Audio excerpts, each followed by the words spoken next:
Hey guys, I'm halfway through this fork rebuild on my 97 Yamaha Virago 1100, and I thought I would show the other fork leg. So there's information out there. It's an 1100, a 97 Yamaha Virago. So these are the contents of one of the legs, and I'll show you disassembly and removal of the oil seal for the second leg, same as the first. You don't really need that many tools. I've got a little pry tool, 3/8 drive ratchet, 17mm Allen head socket, a 6mm Allen head socket, and then on my impact driver I've got a 1/2" drive to 3/8 adapter, and then I've got a 3/8 drive 8mm Allen key. You'll see what that's for in a moment. So here's the bike. The fork, the right-hand side fork seal burst and wrecked my brakes before I had the bike. So now it's mine. I'm sort of a mild restoration, sort of get it back on the road kind of deal here. So I've removed the fork, but I realized I got to get it back in there in order to get the top of the fork apart. So you pop this little chrome cap off with your pry tool, and then this is where you use your your 17mm socket, Allen head socket, and see if we can get it right in there. It's the top right there is a 17mm Allen head socket. So we'll get in there and just pop it loose. It's pretty tight. Remember to loosen this upper clamp, and that'll allow the innards to spin within the fork stanchion. There we go, no big deal. Okay, the fork's off the bike now, so now we're just going to continue removing this top cap. Remember, there's going to be a little upward pressure from the release of the spring tension, but you can counteract it by just pushing down and turning it by hand, and then it'll pop into your hand. There we go. So we've got a top cap,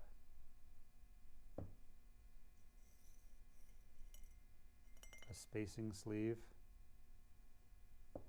and then if we can press the fork, you'll see the spring is right there. There's a washer on top between the sleeve and the spring, and then the spring itself pulls out.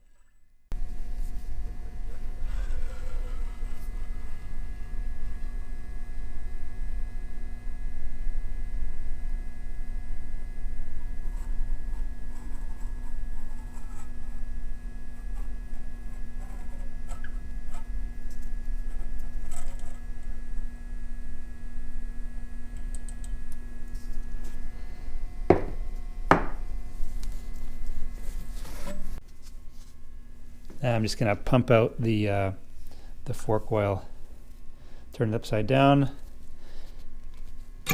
and cycle the fork.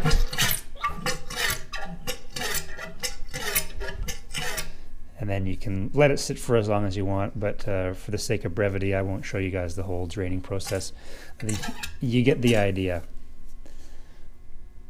So this is one of the trickier parts of the disassembly process, is getting this Allen bolt out, because the whole damper is going to want to spin. So my solution to that is using an impact gun to loosen it, because it'll spin it faster than the damper can spin inside. So hopefully this will work.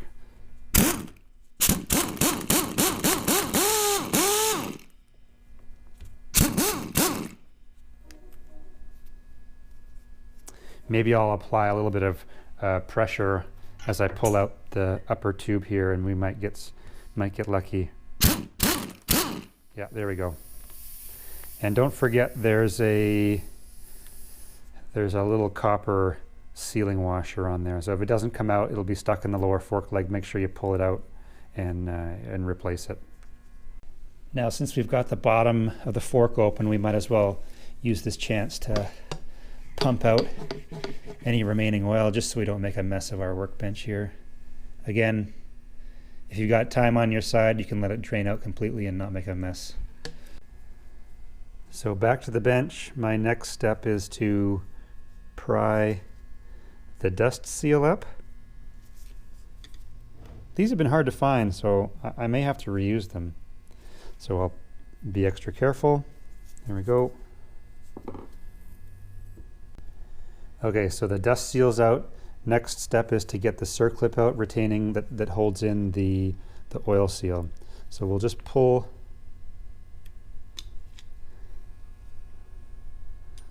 up the edges and lever it out. I'm going to have to reuse this, so I'll be careful not to deform it in any way. Here we go. Should be able to grab it now. Good. We're out. That's it there. Set it aside, and now we're ready to pull the fork apart. Okay, dust seal's out, oil seal's out, bolts out of the bottom. There's nothing stopping this from coming out except the oil seal itself. So when you pull the upper leg out of the lower leg, you'll feel that at a certain point you hit resistance. That's just the bottom of the seal. So a few swift tugs, you'll start to feel it coming out. I can hear the difference. There we go. So there's the damping rod, and it's separated from the lower leg. Now before we get too carried away, there is a spacer, another spacer in the bottom of this leg we don't want to lose. So I'll turn the leg upside down, give it a shake, and there's our aluminum spacer that sits on the damper rod, like so. So don't misplace that. Now you can go ahead and clean everything up, and we'll do, I'm going to clean up the legs. There's a bit of just chipped paint and looks like water damage or corrosion. I'm going to clean that up, and then we'll get back to new seals and reassembly. Wanted to add one more thing. Now is a good time to pull off the old oil seal. And then there's also the washer that goes beneath the oil seal. And there's a bushing that has to come up as well. Everything else can stay on the stanchion. So now it's time to reassemble the fork. I did a quick wire brush and clear coat on it. It's not perfect, but it's better looking than it was. So let's just reassemble it how it came apart. So I've got the stanchion, the upper tube here, in the reverse order they came off on. I'll put the bushing on. I'll make sure the stanchion is nice and clean first. And then bushing goes on. That heavy washer goes on. And then we would have the new seal would go on, which I've got here. We'll put it on too. Okay.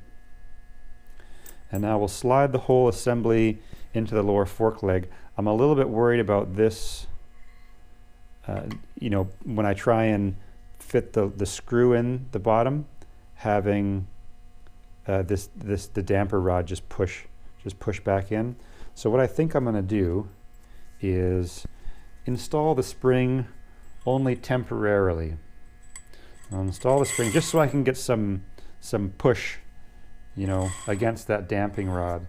So I'll put the spring, the washer, and that sort of sleeve spacer in there, just temporarily. And now I can push on that and tension the rod so it's doesn't want to come up. And remember, I've got this piece on as well. All right, here it goes. Now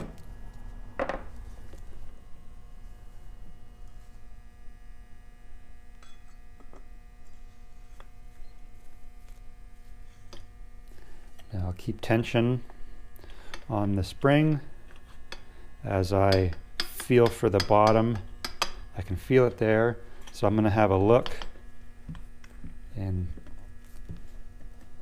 I'll see if I can get this screw in. Oh, I'll be damned. Look at that. I think it's going to go. It's going to work its way right in there. So let's we'll snug that up real quick. Remember, that's a 6mm hex. We'll snug that up, and then we'll, no, it's not a 6, guys. I apologize. It's an 8. We'll grab the 8. We'll tighten it right up later. I just want to get all the threads engaged that I can.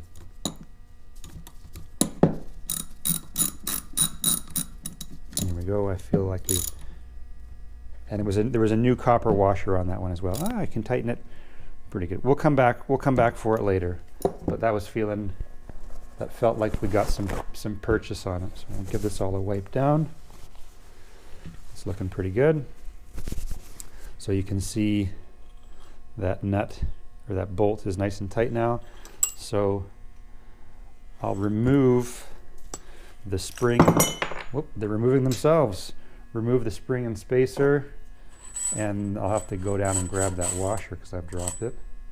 And now we will install we'll pound in the new fork seal and push in that lower bushing as we go. So we're going to try this. I don't have a proper, I don't even know what you'd call it, some sort of slide hammer to get the seal knocked in there. You see the seal is still loose.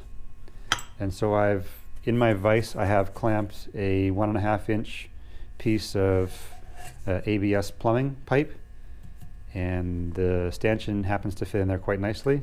So I'm going to use this as a sort of a reverse slide hammer. So there are my bits to go in, the bushing, the big washer, and the seal.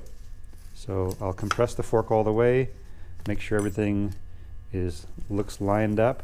I've got the factory cut end of the pipe, so it's not a hacksaw end, so hopefully we'll get, with a couple of hits here, we'll get the seal in. Just checking for uniform installation, and it should sort of sound different once it's seated.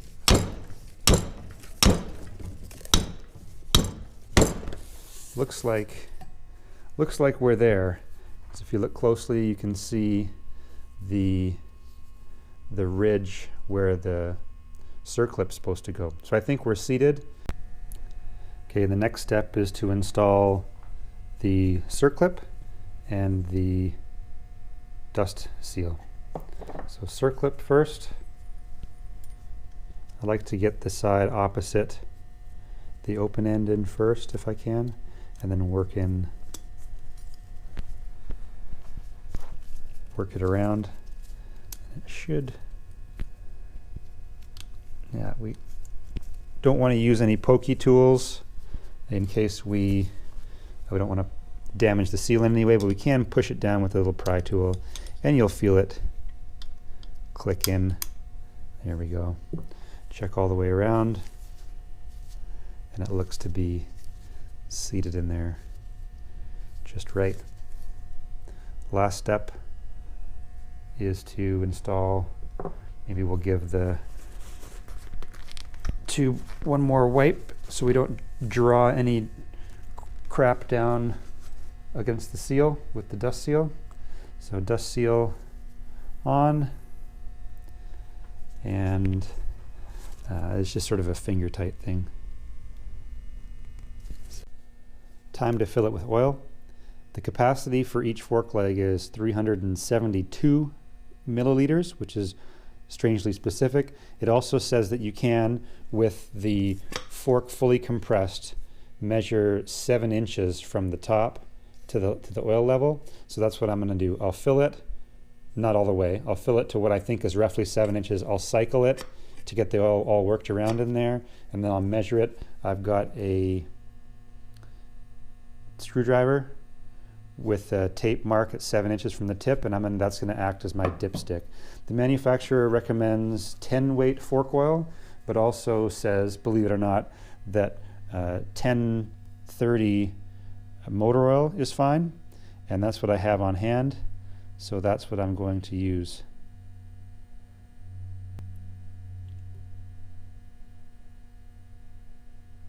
I don't want to overfill it, so I'll fill it. That was roughly, I'd say, 1/3 of a liter, so might be close there. I'll cycle it. You can hear it. There we go, getting some damping action now as the oil circulates.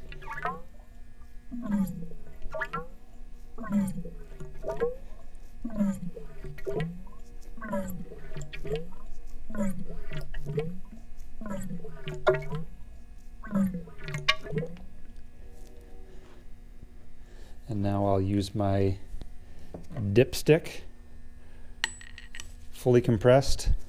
See if I get any tape 7 inches. No oil yet. So we'll add some more.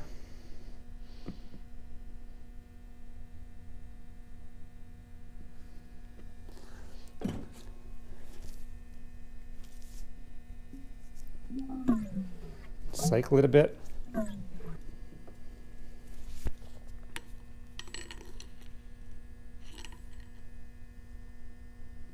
There we go. There's just a few millimeters of oil on the end, so I'm happy with that. Next step is springs and top cap, and then we won't forget to tighten the bolt on the bottom. Last step.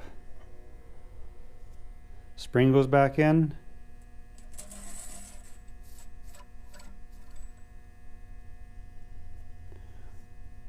The washer that sits on top of the spring back in. We'll make sure it's sitting flush with the top of the spring, and then the cylindrical spacer goes in. We'll extend the fork. We're fully extended, so now we have a little bit of a challenge in getting the top cap back in. We'll see if I can do it. I might need to readjust my my angle of attack here, but we'll just center it on top and then push down and try and engage while not stripping any threads there. Easier said than done. Ah, good, we got it. So it started, and I don't want to let it sit there for any length of time, so I've got my 17mm socket. I'll buzz it down. Of course, I would, to complete the job, when the fork's going back on the bike, I would tighten the lower fork clamp and then leave the top fork clamp loose, give this a snug down, and then chrome cap goes back on. And also don't forget to tighten this 8mm Allen head bolt down there. And you're good to go. So there we have it, completely resealed fork leg from a Yamaha Virago 1100. Hope you enjoyed the video, found it useful. Give it a thumbs up. Comment if you'd like to see more of this stuff as well. I got a couple other motorbikes that we can work on as well. So thanks for watching, and we'll see you on the road.